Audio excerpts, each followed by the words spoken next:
Welcome back. ಮಾಜಿ ಮಂತ್ರಿ KS. Eshwarappa ರಾಜಕೀಯ ನಿವೃತ್ತಿಯನ್ನ ಘೋಷಣೆ ಮಾಡಿದ್ರು. ಅಂದ್ರೆ ಚುನಾವಣಾ ರಾಜಕೀಯದಿಂದ ನಿವೃತ್ತಿಯನ್ನ ಘೋಷಣೆ ಮಾಡಿದ್ರು. ಶಿವಮೊಗ್ಗದಲ್ಲಿ ಕಡಿಮೆ ಆಗಿಲ್ಲ ಬೆಂಬಲಿಗರ ಆಕ್ರೋಶ. ನಿನ್ನೆ ಸಂಜೆ ಅದೊಂದು ಶಾಕಿಂಗ್ ನ್ಯೂಸ್. ಅದು ಬಿಜೆಪಿ ಕಾರ್ಯಕರ್ತರಿಗೆ, ಶಿವಮೊಗ್ಗದ ಬಿಜೆಪಿ ಕಾರ್ಯಕರ್ತರಿಗೆ ಈಶ್ವರಪ್ಪನವರು ಚುನಾವಣಾ ರಾಜಕೀಯದಿಂದ ನಿವೃತ್ತಿ ಅಂತ ಘೋಷಣೆ ಮಾಡಿದ್ರು. ಆ ಸಂದರ್ಭದಿಂದಲೂ ಕೂಡ ಆಕ್ರೋಶ ವ್ಯಕ್ತವಾಗ್ತಾ ಇತ್ತು. ಇಲ್ಲ, ನೀವಿರಬೇಕು ಅಂತ ಹೇಳ್ತಾ ಇದ್ರು. ಈಗ ಈಶ್ವರಪ್ಪ ನಿವೃತ್ತಿಯನ್ನ ವಿರೋಧಿಸಿ ಪಾಲಿಕೆ ಸದಸ್ಯರು ರಾಜೀನಾಮೆಯನ್ನು ಕೊಟ್ಟಿದ್ದಾರೆ. ಮೇಯರ್, ಉಪಮೇಯರ್ ಸೇರಿ 19 ಸದಸ್ಯರು ರಾಜೀನಾಮೆ ಕೊಟ್ಟಿದ್ದಾರೆ. ಪಕ್ಷದ ವಿವಿಧ ಜವಾಬ್ದಾರಿಗಳಿಗೆ ಸಾಮೂಹಿಕ ರಾಜೀನಾಮೆಯನ್ನು ಸಲ್ಲಿಕೆ ಮಾಡಲಾಗಿದೆ.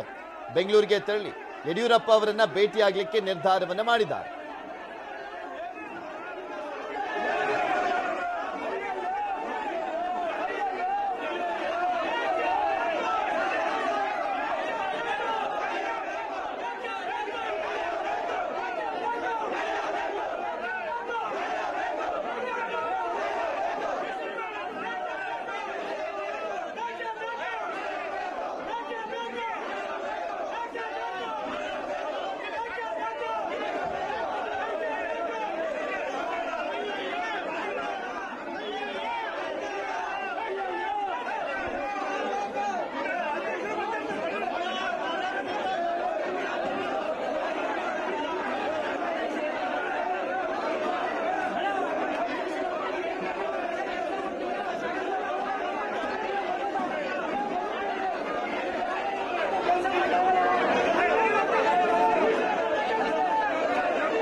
ಈಶ್ವರಪ್ಪನವರು ಚುನಾವಣಾ ರಾಜಕೀಯದಿಂದ ನಿವೃತ್ತಿ ಅಂತ ಹೇಳಿದ್ರು.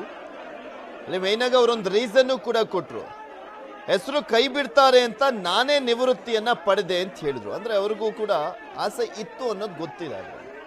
ಅವ್ರಿಗೂ ಇನ್ನೂ ಸ್ಪರ್ಧೆ ಮಾಡಬೇಕಾಗಿತ್ತು, ಚುನಾವಣೆಯನ್ನ ಮಾಡಬೇಕಾಗಿತ್ತು, ನಿಂತ್ಕೊಳ್ಬೇಕಾಗಿತ್ತು ಅನ್ನುವಂಥ ಒಂದು ಆಸೆ ಇತ್ತು. ಇದ್ರ ಬಗ್ಗೆ ಇನ್ನಷ್ಟು ಮಾಹಿತಿಯನ್ನು ಕೊಡ್ತಾರೆ ನಮ್ಮ ಪ್ರತಿನಿಧಿ ವಿನಯ್. ನಮ್ಮ ಜೊತೆ ದೂರವಾಣಿ ಸಂಪರ್ಕದಲ್ಲಿ ಜಾಯ್ನ್ ಆಗ್ತಾ ಇದ್ದಾರೆ. ವಿನಯ್, ಈಶ್ವರಪ್ಪನವರ ರಾಜೀನಾಮೆಯನ್ನ ವಿರೋಧಿಸಿ ಯಾವ ರೀತಿಯಾದಂತಹ ಅಸಮಾಧಾನ ಇನ್ನೂ ಕೂಡ ಕಂಟಿನ್ಯೂ ಆಗ್ತಾ ಇದೆ ಅಲ್ಲಿ?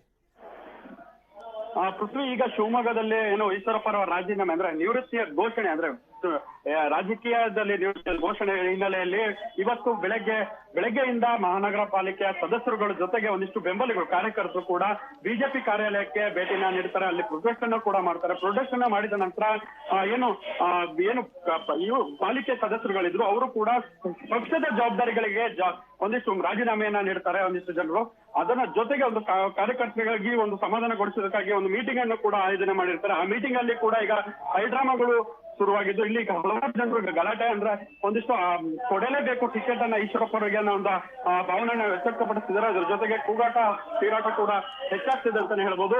ಈಗ ಸದ್ಯದ ಪರಿಸ್ಥಿತಿಯಲ್ಲಿ ಏನು ಬಿಜೆಪಿಯ ಮುಖಂಡರು, ಕೆಲವೊಂದು ಮುಖಂಡರು ಸಭೆಯನ್ನ ತೆಗೆದುಕೊಂಡಿರ್ತಾರೆ. ಅವರಿಗೆ ಯಾವುದೇ ರೀತಿಯಿಂದ ಕಂಟ್ರೋಲ್ ಮಾಡೋಕ್ಕೂ ಸಾಧ್ಯ ಆಗ್ತಾ ಇಲ್ಲ. ಹಾಗಾಗಿ ಸೈಲೆಂಟ್ ಆಗಿ ನಿಂತ್ಕೊಳ್ಳೋದ್ರ ಮೂಲಕ ಇಲ್ಲಿ ಸಮಸ್ಯೆಯನ್ನ ಬಗೆಹರಿಸೋದಕ್ಕೂ ಕೂಡ ಮುಂದಾಗದೇ ಇರೋದೊಂದು ಒಂದು ರೀತಿಯಲ್ಲಿ ಅಸಮಾಧಾನವನ್ನ ವ್ಯಕ್ತಪಡಿಸ್ತಾ ಇದ್ದಾರೆ.